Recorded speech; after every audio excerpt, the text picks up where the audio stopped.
بسم اللہ الرحمن الرحیم۔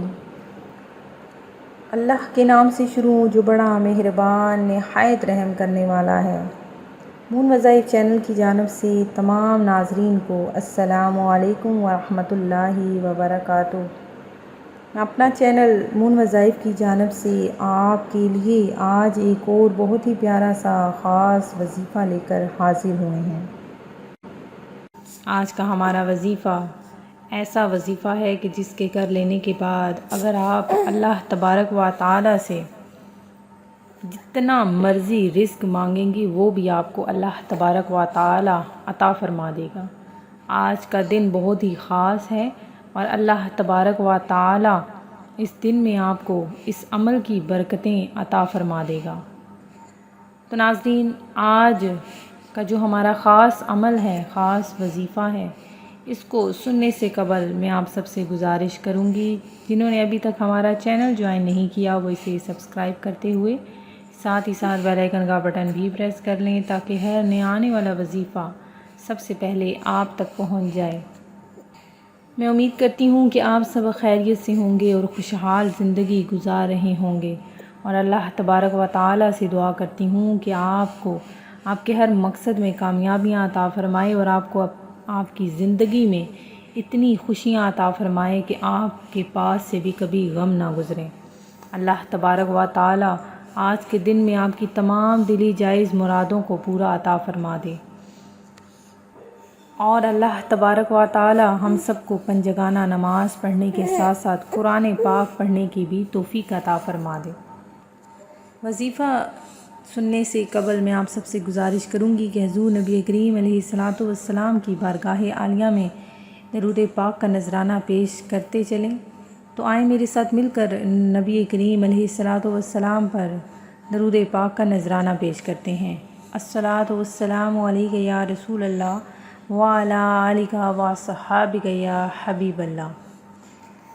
ناظرین، درود پاک کی بہت زیادہ فضیلت ہے۔ اللہ عز و جل کے محبوب دانائے غیوب صلی اللہ علیہ وآلہ وسلم کا فرمان تقرب نشان ہے کہ بے شک بروز قیامت لوگوں میں سے میرے قریب تر وہ ہوگا جو مجھ پر سب سے زیادہ درود پاک پڑھتا ہوگا۔ تو ناظرین، خدائے رحمان کے کروڑہ احسان کہ اس نے ہمیں ماہ رمضان جیسی عظیم الشان نعمت سے سرفراز فرمایا۔ ماہ رمضان کے فیضان کے کیا کہنے کہ اس کی تو ہر گھڑی رحمت بھری ہے۔ رمضان المبارک میں ہر نیکی کا ثواب 70 گنا یا اس سے بھی زیادہ ہے۔ نفل کا ثواب فرض کے برابر اور فرض کا ثواب 70 گنا کر دیا جاتا ہے۔ عرش اٹھانے والے فرشتے روزے داروں کی دعا پر آمین کہتے ہیں، اور فرمان مصطفیٰ صلی اللہ علیہ وآلہ وسلم کے مطابق رمضان کے روزے دار کے لیے مچھلیاں افطار تک دعائے مغفرت کرتی رہتی ہیں۔ اللہ عز و جل کے محبوب دانائے غیوب منزہ عن العیوب صلی اللہ علیہ وآلہ وسلم کا فرمان عالی شان ہے کہ روزہ عبادت کا دروازہ ہے۔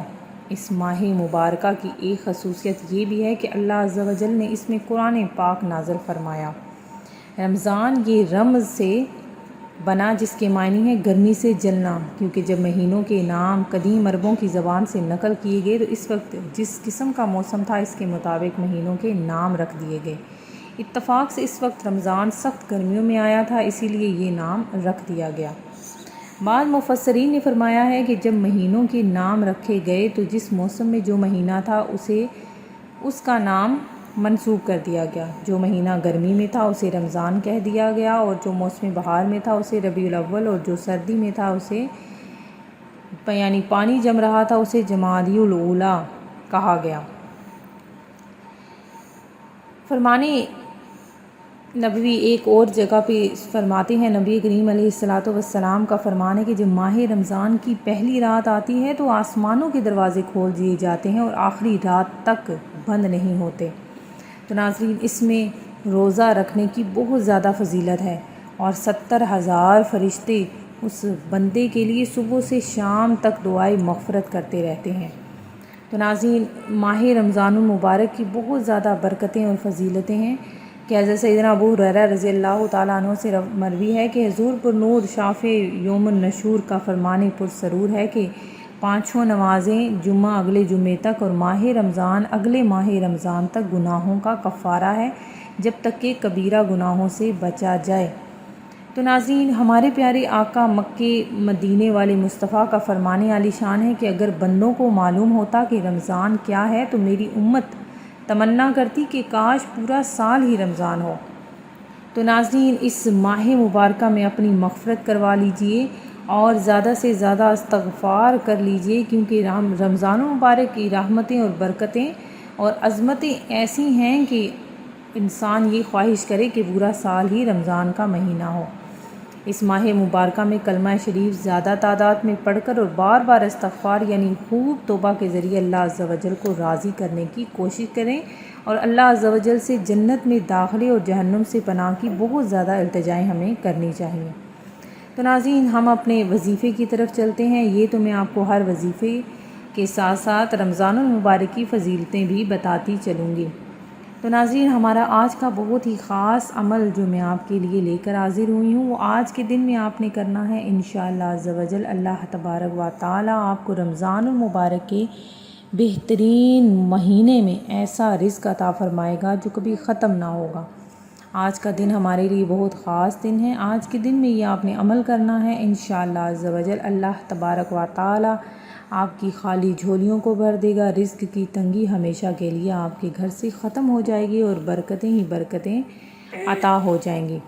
تو ناظرین، آپ نے کیا کرنا ہے، بس چھوٹا سا ہمارا یہ آپ نے عمل کرنا ہے۔ تو ناظرین، ایک سجدے کا یہ وظیفہ ہے، ایک سجدے میں ہر مصیبت اور پریشانی کا حل ہے انشاءاللہ۔ اس سجدے میں، اس عمل میں بہت زیادہ برکت ہے اور بہت زیادہ فضیلت ہے۔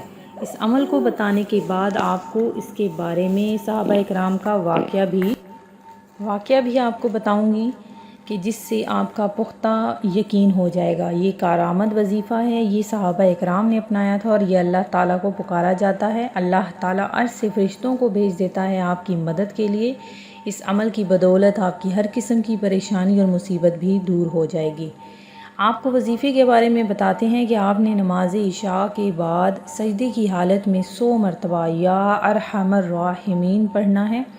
اس کی برکت انشاءاللہ آپ کی ہر مصیبت پریشانی دور کر دے گی۔ اس کے بارے میں ایک صحابہ اکرام کا واقعہ ہے کہ حضرت عمر فاروق کے زمانے میں کسی جگہ پر جا رہے تھے کہ رستے میں ایک ڈاکو آ گیا اور سارا مال لوٹ لیا، اور لوٹنے کے بعد قتل کرنے لگا۔ ان صحابہ اکرام نے فرمایا کہ ایسا مت کرو، مجھے قتل نہ کرو، تم نے مجھے سارا سامان لے لیا، میری جان بخش دو۔ تو وہ ڈاکو کہنے لگا، اگر میں نے تمہیں زندہ چھوڑ دیا تو تم نے جا کر حضرت عمر رضی اللہ تعالیٰ عنہ سے میری شکایت کرنی ہے، اور حضرت عمر مجھے ڈھونڈیں گے اور سزا دیں گے، اس لیے تجھے قتل کر دوں گا۔ وہ صحابہ اکرام کہنے لگے، لیکن مجھے 2 رکعت نفل نماز ادا کرنے دو۔ وہ ڈاکو نادان تھا، اس نے کہا پڑھ لو۔ جب اس نے یہ کہا تو صحابی نماز پڑھنے شروع ہو گئے۔ جب نماز پڑھی اور دعا کرنے لگے کہ اے اللہ، میں اس مصیبت میں منتقل ہوں، مجھے اس سے نجات دلا دے، یا ارحم الراحمین کہا تو وہ ڈاکو تلوار چلانے لگا۔ تو اوپر سے آواز آئی کہ مت قتل کرو، پھر وار کرنے لگا۔ تو اس صحابی نے کہا یا ارحم الراحمین، کیا تو؟ پھر عرش سے آواز آئی کہ اے تو اسے قتل مت کر۔ جب وہ تیسری دفعہ تلوار اٹھانے لگا تو ان صحابی نے فرمایا یا ارحم الراحمین۔ تو ایک گھوڑا سوار آیا، اس ڈاکو کی سر گردن سے الگ کر کے چلا گیا۔ جب دعا کر کے فارغ ہوئے تو صحابی نے اس گھوڑے سوار کو دیکھا تو اس نے کہا کہ میں 7ویں آسمان کا فرشتہ ہوں۔ جب تم نے پہلی مرتبہ کہا یا ارحم الراحمین تو پہلی مرتبہ اللہ تعالیٰ کا عرش جوش میں آ گیا۔ تو اللہ تعالیٰ نے فرمایا کون اس کی مدد کو جائے گا؟ میں 7ویں آسمان کا فرشتہ، میں نے ادھر سے آواز لگائی تو میں نے کہا اس کو قتل مت کرو۔ جب تم نے دوسری مرتبہ یا ارحم الراحمین کہا تو میں پہلے آسمان پر آ گیا، پھر کہا کہ قتل مت کرو۔ جب تم نے تیسری مرتبہ یا ارحم الراحمین کہا تو میں جلدی سے آ کر اس کی گردن دھڑ سے جدا کر دی۔ اس واقعے کو سنانے کا مطلب یہی تھا کہ یہ وظیفہ بہت ہی طاقتور ہے۔ 100 مرتبہ اس کو سجدے کی حالت میں پڑھیں گے تو سجدہ تو ویسے ہی اللہ تعالیٰ کو بہت پسند ہے، اور سجدے کی حالت میں یا ارحم الراحمین کو 100 مرتبہ پڑھیں گے اور اس کے بعد دعا کریں گے تو انشاءاللہ عز و جل آپ کی ہر دعا ضرور قبول ہوگی۔ تو ناظرین، میں امید کرتی ہوں کہ آپ کو ہمارا آج کا یہ وظیفہ اور واقعہ اور رمضان مبارک کی فضیلت بہت زیادہ پسند آئی ہوگی۔ اسی طرح سے مزید وظائف حاصل کرنے کے لیے ہمارا چینل دیکھتے رہیے۔ اپنا خیال رکھیے گا، دعاؤں میں یاد رکھیے گا۔ اللہ حافظ۔ وظیفہ اور واقعہ اور رمضان مبارک کی فضیلت بہت زیادہ پسند آئی ہوگی۔ اسی طرح سے مزید وظائف حاصل کرنے کے لیے ہمارا چینل دیکھتے رہیے۔ اپنا خیال رکھیے گا، دعاؤں میں یاد رکھیے گا۔ اللہ حافظ۔